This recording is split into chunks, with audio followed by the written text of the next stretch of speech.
পদত্যাগ করেছেন আইন উপদেষ্টা ডক্টর আসিফ নজরুল। রাষ্ট্রপতির বরাবরে দেয়া পদত্যাগপত্র জমা দিয়েছেন সচিবের কাছে। এক সংবাদ সম্মেলনে পদত্যাগের ঘোষণা দেন আমার সহকর্মী রাসেল আহমেদ।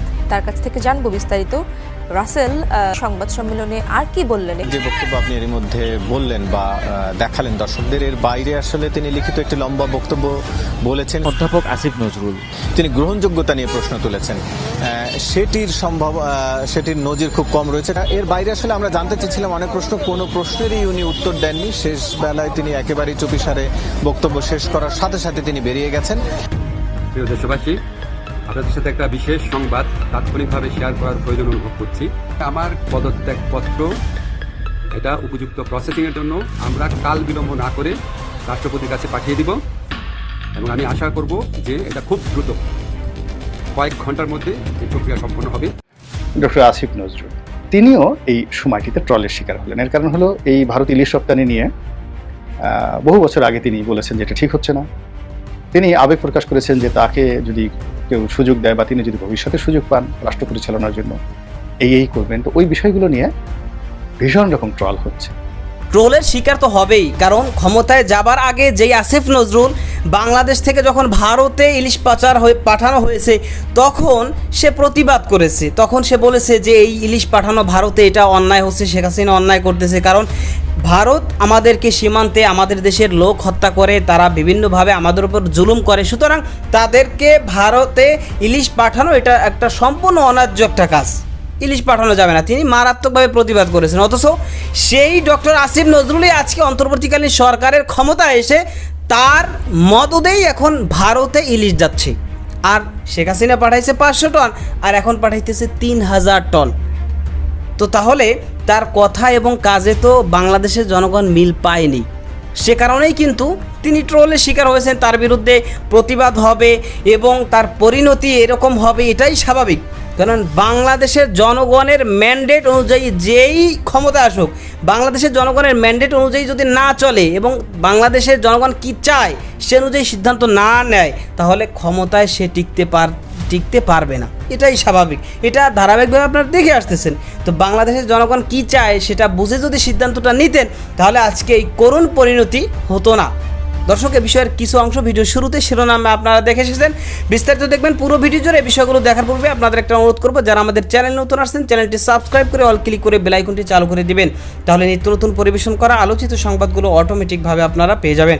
দর্শক, আসিফ নজরুল এই যে ভারতে ইলিশ পাঠানো হয়েছে তার মদদে, সেই কারণে সে যে মহা বিপদের মুখে পড়ে গিয়েছে সেটা আমরা দেখব। তার পূর্বে একটু দেখে আসি এই বিষয় নিয়ে ডক্টর গোলাম মাওলা রনি সাহেব, বিএনপির সাবেক এমপি এবং একজন বিশ্লেষক, তিনি এই বিষয় নিয়ে অত্যন্ত গুরুত্বপূর্ণ কিছু কথা বলেছে। সেটা আমরা কিছু অংশ দেখে এরপর ওই বিষয়গুলো দেখব। ধৈর্য ধরে একটা লাইক দিয়ে ভিডিওটি দেখতে থাকুন। ডক্টর আসিফ নজরুল এবং তার জনপ্রিয়তা ডক্টর ইউনূসের চাইতে ছাত্র সমাজে বেশি এবং জনগণের মধ্যে বেশি, এবং তাকে নিয়ে অনেক আশা আকাঙ্ক্ষা ছিল। তো তিনিও এই সময়টিতে ট্রলের শিকার হলেন। এর কারণ হলো এই ভারত ইলিশ রপ্তানি নিয়ে বহু বছর আগে তিনি বলেছেন যে এটা ঠিক হচ্ছে না। তিনি আবেগ প্রকাশ করেছেন যে তাকে যদি কেউ সুযোগ দেয় বা তিনি যদি ভবিষ্যতে সুযোগ পান রাষ্ট্র পরিচালনার জন্য এই করবেন। তো ওই বিষয়গুলো নিয়ে ভীষণ রকম ট্রল হচ্ছে যখন আমরা খবর জানতে পারলাম যে সরকার ভারতে 3000 মেট্রিক টন ইলিশ রপ্তানির সিদ্ধান্ত নিয়েছে। এটা বন্ধুত্বের নমুনা স্বরূপ। দ্বিতীয়ত, ভারতের যে এখন পুজো হচ্ছে সেই পুজোয় প্রতি বছরই আমরা ইলিশ পাঠাই। এবছর ইলিশ পাঠাবো, এটা নিয়ে কোনো আবেগ দেখানো যাবে না। এবং এই কথা খুব নির্ভেজাল কাটছাটভাবে যিনি এখন অর্থ উপদেষ্টা রয়েছেন ডক্টর সালেউদ্দিন, তিনি বললেন বটে, কিন্তু জনগণ খেলো না, জনগণ তাকেও রেহাই দেয়। এখানে মূল ব্যাপারটা হলো যে মানুষের যে আবেগ, এই আবেগের পেছনে অনেক কারণ রয়েছে। আমাদের দেশে মাঝে মধ্যে কাঁচামরিচের সংকট প্রবল হয়ে যায় এবং ভারত থেকে কাঁচামরিচ আসছে, ভারত থেকে পেঁয়াজ আসে, রসুন আসে, চাল আসে, ডাল আসে। এবং ভারত যখন এই বিপদে পড়ে দুনিয়ার কোথাও খাওয়াতে পারে না, তখন অনেক সময় এরা ডাম্পিং স্টেশন হিসেবে বাংলাদেশে ব্যবহার করে, কম দামে গরু ছেড়ে দেয়। এবং অন্য যখন তাদের দরকার হয় তখন তারা এই একটা গরু দেবে না। আর যখন দরকার হয় তখন হাজার হাজার গরু তারা করে কি সীমান্ত নিজেদের জিম্মায় পাড়ি দিয়ে এই আমাদের বাংলাদেশে তারা এই গরুগুলো বিএসএ পাচার করে। স্বয়ং যাকে বলা হয় এই গরু পাচারকারী এই গ্রুপের সাথে স্বরাষ্ট্রমন্ত্রী অমিত শাহ জড়িত। লক্ষ লক্ষ গরু পাচার করে দিয়ে আমাদের এই খামারিদেরকে তারা শেষ করে দেয় 1 বছর 2 বছর পর পর। আবার করে কি কৃত্রিম সংকট সৃষ্টি করে পুরো বাজারের আমাদের যে মাংসের যে বাজার এটাকে অস্থির করে দেয়। আপনি চিন্তা করেন যে কলকাতাতে 1 কেজি গরুর মাংস যদি 200 রুপি হয় বা সর্বোচ্চ 250 রুপি হয়, আমাদের দেশে কেন 800 টাকা হবে? এই জিনিসটা করে রেখেছে ভারত। মূলত তাদের যে গরু, অর্থাৎ তারা একটা এক্সপোর্ট কোয়ালিটির গরু তৈরি করে এবং তাদের গরুর যে উৎপাদন এবং কখনো কখনো দেখা যাচ্ছে যে চাষাবাদের অনুপযোগী হয়ে যায়। সেই গরুগুলোকে বাংলাদেশে তারা এই ডাম্পিং স্টেশন হিসেবে পাঠায়। পেঁয়াজ টিয়াজ থেকে শুরু করে চাল ডাল আটা মদের ক্ষেত্রে একই অবস্থা। অর্থাৎ যখন আমাদের কোনো প্রয়োজন হয়, এখন পর্যন্ত সেই 1971 থেকে এই পর্যন্ত আমরা 1 বস্তা চাল ভারতের কাছ থেকে অনুদান হিসেবে পাইনি, কিনতে পারিনি। 1 কেজি পেঁয়াজ অনুদান হিসেবে পাইনি, কিনতে পারিনি। বরং আমাদের যখন প্রয়োজন হয়েছে তারা সীমান্ত বন্ধ করে দিয়েছে নির্দয়ভাবে, নিষ্ঠুরভাবে। তো যেই ভারতীয়রা আমাদেরকে সেই স্বাধীনতার পর থেকে আজ অবধি বারবার শুধু আমাদেরকে নিয়ে ছিনিমিনি খেলছে, তুচ্ছ করছে, তাচ্ছিল্য করছে, আমাদের রক্ত শোষণ করে তারা তাদের সৌধ নির্মাণ করছে এবং আমাদের এই ভূখণ্ডটিকে গ্রাস করার জন্য তারা অখণ্ড ভারতের একটা মানচিত্র তৈরি করে অশোক চক্র নাম দিয়ে, সম্রাট অশোকের জমানাতে যে বৃহত্তর ভারত ছিল এরকম একটা মানচিত্র তারা পার্লামেন্ট ভবনে টানিয়ে রেখেছে। ইট মিনস আগামী দিনে ভারত বাংলাদেশকে দখল করবে। আর আমরা সেই ভারতকে পুজোর সময় ইলিশ পাঠাবো 3000 মেট্রিক টন, এবং সেটা না হয় আওয়ামী লীগ পাঠালে মানা যেত। কিন্তু যে ডক্টর ইউনূস, যে ফরিদা ভাবি, যে ডক্টর আসিফ নজরুল, যারা এত সুন্দর করে বললেন, এমন একটা ভাবসাব দেখালেন যে এই মুহূর্তে আমরা ভারতের সঙ্গে একেবারে রীতিমতো চোখে চোখ রেখে কথা বলবো, 1 চুল ছাড় দেওয়া হবে না, এবং শেখ হাসিনা বাড়াবাড়ি করলে এটা করবো, হ্যাং করেঙ্গা ত্যাং করেঙ্গা, লাঠিকে আন্দার মুগুর ভরেঙ্গা। তারপর আর বললাম না। তো এরকম লম্ফজম্প দেওয়ার পরে হঠাৎ করে মিউ মিউ ভিজা বিড়াল হওয়ার রিজনটা কি, কারণটা কি?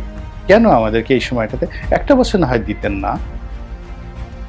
মানুষের সেন্টিমেন্টকে, আপনি তো সেন্টিমেন্টের উপর ভরসা করে আসছেন। আমরা তো জনগণ ডক্টর মোহাম্মদ ইউনূসকে ভোট দেইনি, তাকে বানাইনি।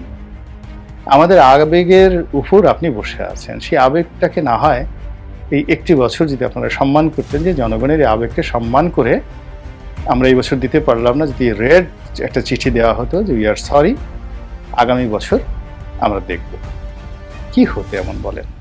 তা না করে এই যে এখন বীরের মতো 3000 মেট্রিক টন যে ইলিশ রপ্তানির সিদ্ধান্ত নেওয়া হলো, হয়তো 3000 টন যাবে না, 1000 টন যাবে, বা 4000 টনও যেতে পারে।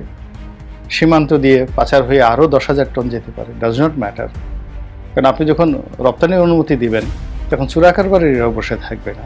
তারা চিন্তা করবে যে যদি সীমান্ত দিয়ে আমরা এটা পাঠানোর পরে আমাদের যে এই লাভ হয়, ঢাকা শহরে 1500 টাকা করে কেজি নদীতে ইলিশ, সেই ইলিশ এখন কলকাতাতে যদি 3000 টাকা করে বিক্রি হয় এবং পার কেজিতে যদি চোরাকারবারিরা 200 টাকা করে লাভ করতে পারে, তাহলে 1 মণ ইলিশ যদি সে প্রতিদিন পাচার করে তাহলে তার 8000 টাকা লাভ। সে যদি 10 মণ ইলিশ পাচার করতে পারে তার কত লাভ হয়ে যাবে? 80,000 টাকা তার লাভ। তো যেখানে একজন চোরাকারবারি ডিম, গরু এইগুলো সব ঝুঁকি নিয়ে চুরি করে তার 5,000 টাকা সেখানে সে লাভ করতে পারে না, সেখানে যদি সে এই কয়েকদিনে 2-4-5 লাখ টাকা লাভ করতে পারে, সে তো কারো আইন মানবে না, কোনো কথা শুনবে না। সে পুরো মেঘনা নদী খালি করে সমস্ত ইলিশ ভারতে পাচার করবে। তো এই জিনিসটার যে দরজাটা বর্তমান উপদেষ্টা মণ্ডলীরা করলেন, তারা এই কাজটি না করলেই সর্বাঙ্গীন মঙ্গল হতো। আল্লাহ আমাদের সবাইকে হেদায়েত দান করুন, হেফাজত করুন। আসসালামু আলাইকুম ওয়া রাহমাতুল্লাহি ওয়া বারাকাতুহু। গোলাম মাওলা রনি যে কথাগুলো বলেছেন অত্যন্ত যুক্তিযুক্ত কথা কিন্তু বলেছেন। ভারত সে সীমান্তে যখনই আমাদের বাংলাদেশি কেউ যায় তখনই তারা ডাইরেক্ট গুলি মেরে একেবারে নিহত করে ফেলে। অথচ তাদের দেশ থেকে কেউ আসলে কিন্তু আমরা তাদেরকে ধরে আমরা আইনিভাবে যে নিয়ম সেই নিয়ম অনুযায়ী তাদেরকে কিন্তু হস্তান্তর করি, অথচ তারা আমাদের বাংলাদেশের মানুষকে মানে দাস হিসেবে তারা দেখে। এই যে ভারতের স্বরাষ্ট্রমন্ত্রী অমিত শাহ, সে কিছুদিন আগে একটা কথা বলছে যে বাংলাদেশ থেকে কেউ যদি ভারতে আসে তাহলে তাদেরকে উল্টোভাবে ঝুলিয়ে রাখবো, বেঁধে উল্টোভাবে ঝুলিয়ে রাখবো। তার মানে কি বুঝেন? সারা বিশ্বের মধ্যেই প্রত্যেকটা দেশে অন্য দেশের জনগণ আছে, আমাদের বাংলাদেশে ভারতীয় নাগরিক চাকরিরত আছে, অভাব নাই। ডক্টর আসিফ নজরুল তিনি বলেছিলেন যে 26 লক্ষ চাকরিরত আছে ভারতের। সুতরাং এগুলো তো আমরা জানি। তো আমরা তো আমাদের দেশের কোনো দায়িত্বশীল কেউ তো কখনো এরকম কথা বলেনি যে ভারতের কোনো নাগরিক যদি বাংলাদেশে থাকে তাদেরকে পিটিয়ে উল্টিয়ে ঝুলিয়ে রাখবো, এই করবো সেই করবো। আমরা চাইলে হুমকি দিতে পারি না, আমরা এরকম কথা বলতে পারি, কিন্তু আমরা বলি না। কেন? যে ভারত আমাদের প্রতিবেশী দেশ, সেই দেশের থেকে যদি কেউ বৈধভাবে আসে, কাজ করে, করুক, তো ক্ষতি কোথায়? আমাদের তো কোনো ক্ষতি হচ্ছে না। যদি ক্ষতি না হয়, ক্ষতি না করে, তারা করুক। যদি কেউ ক্ষতি করে তাহলে তাদেরকে দেশ থেকে বিতাড়িত করতে হবে, তা আইনিভাবে। তাদেরকে এভাবে মেরে পিটিয়ে ঝুলিয়ে রাখবে এরকম তো আমরা বলি না। অথচ তারা আমাদেরকে নিয়ে কী বলতেছে যে আমাদেরকে মেরে উল্টিয়ে ঝুলিয়ে রাখবে। সীমান্তে দুদিন পর পরই তারা লাশ আমাদেরকে উপহার দেয়। তারা কিছুদিন আগে যখন বৃষ্টিতে, নিম্নচাপে সব জায়গায় পানিতে ভরপুর হয়ে গেল, মানুষ পানিতে হাহাকার শুরু করে দিল পানির কারণে, তো সেই সময় ভারত তাদের গেটগুলো খুলে দিল, আমাদের বাংলাদেশকে পুরো তারা তলিয়ে দেবে, ভাসিয়ে দেবে, খুলে দিয়ে তারপরে ভারতের বিভিন্ন মিডিয়ার ব্যক্তিরা, ভারতের নাগরিকরা, বিভিন্ন পর্যায়ের মানুষ তারা হই হুল্লাস, খুব আনন্দ উল্লাস তারা করেছে। তো তাহলে তারা কেমন বন্ধু আমাদের? তারা আমাদের বিপদ আপদে যদি সাহায্য না করে, তারা যদি আমাদের বিপদের সময় আরও বড় বিপদ হয়ে দাঁড়ায়, তো তাহলে তাদের প্রয়োজনে কেন আমরা বন্ধু হতে আমরা ভারতে ইলিশ পাঠাবো, যেখানে আমাদের বাংলাদেশের মানুষ ইলিশ খেতে পারে না। বাংলাদেশের মানুষ, আপনি জরিপ করে দেখেন যে এই 20 কোটি মানুষের মধ্যে হয়তো 1 কোটি মানুষ ইলিশ খায়, বাকি 19 কোটি বা 18 কোটি মানুষ তারা ইলিশ খেতে পারে না। কারণ দাম অনেক চড়া। আগে যেখানে 800 টাকা কেজি ছিল যে মাছটা, এখন সেটা হয়তো 700 টাকা হয়েছে, 600 টাকা হয়েছে, এর কম তো হয় না, 400 টাকা তো হয়নি। সুতরাং আমাদের তো ইলিশ এত পরিমাণ হচ্ছে না যে আমাদেরকে দেশের বাহিরে রপ্তানি করতে হবে এবং তার মাধ্যমে আমাদের আয় করতে হবে। দেশের একটা সম্পদ, আগে তো দেশের জনগণ ভোগ করবে, এর থেকে সুবিধা নেবে। এরপরে যদি থাকে, অনেকে তো আছে এরকম বলতেছেন যে ইলিশ যদি বেশি হয় তাহলে ইলিশ বাংলাদেশে বসে পচবে, ফেলে দেব, কিন্তু এরপরেও ভারতে একটা ইলিশ আমরা পাঠাবো না। এর কারণটা কি আপনাদের বুঝতে হবে। তারা আমাদের সাথে ভালো ব্যবহার করুক, আমাদের বিপদ আপদে তারা সহযোগিতা করুক, আমরাও তাদের প্রয়োজনে আমরা তাদেরকে সহযোগিতা করব। ইলিশ কেন, যা লাগে আমরা তাই দিব, কিন্তু তারা আমাদের সাথে বৈষম্যমূলক আচরণ করবে, আমাদের বিপদের সময় বড় বিপদ হয়ে দাঁড়াবে, আর আমরা তাদের বিপদের সময়, প্রয়োজনের সময় আমরা সহযোগিতা করব। তাহলে এটা তো বৈষম্যহীন হলো না, এটা তো একটা ন্যায্য কার্যকলাপ হলো না। সুতরাং যারা ক্ষমতায় আছে, অন্তর্বর্তীকালীন সরকারের দায়িত্বে যারা রয়েছে, তাদেরকে খুব ভেবে চিনতে এরপরে সামনে অগ্রসর হতে হবে এবং বিভিন্ন বিষয় ভেবে চিনতে সিদ্ধান্ত নিতে হবে। বাংলাদেশের জনগণ যেটা চায়, জনগণের যেটা ম্যান্ডেট, সে অনুযায়ী সিদ্ধান্ত নিতে হবে। মন মতো কোনো সিদ্ধান্ত নেওয়া যাবে না। বাংলাদেশের জনগণের ম্যান্ডেট বিরোধী কোনো সিদ্ধান্ত কখনোই নেওয়া যাবে না। তো তাহলে দেখা যাবে যে আস্তে আস্তে করে জনপ্রিয়তা কমতে কমতে সাখাওয়াত হোসেন যেরকম পদত্যাগ করতে বাধ্য হয়েছে, ওরকমভাবে যেই হোক না কেন সেও তার পদ হারা হয়ে যাবে। তো দর্শক, যে বিষয়গুলো দেখলে সম্পর্কে আপনাদের মতামত সেটা কমেন্ট সেকশনে জানাবেন। ভালো থাকবেন, সুস্থ থাকবেন, দেখা হবে নতুন কোনো ভিডিওতে, কথা হবে নতুন কোনো বিষয়। আজকে পর্যন্তই, আসসালামু আলাইকুম রহমতুল্লাহ।